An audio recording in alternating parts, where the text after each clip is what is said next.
काय रे, आज गुरुवार, सगळे मठात आलेत, पण तुझी जागा रिकामीच आहे.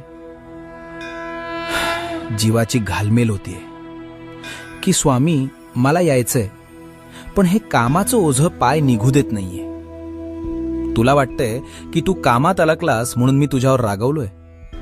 अरे वेड्या, तुझं हे कष्ट, तुझी ही धावपळ, हीच तर माझी खरी पूजा आहे. रिकामा बसून फक्त माझं नाव घेणाऱ्यापेक्षा संसाराचा गाडा ओढताना दमछाक होऊनही मनातल्या मनात मला हाक मारणारा भक्त मला जास्त प्रिय आहे. तुला मठात यायला वेळ मिळाला नाही तरी चालेल, पण तुझ्या कामात कधी हलगर्जीपणा करू नकोस. आज तू माझ्याकडे नाही येऊ शकला ना, काही हरकत नाही. बघ, आज मीच तुझ्याकडे आलोय. तू जिथे आहेस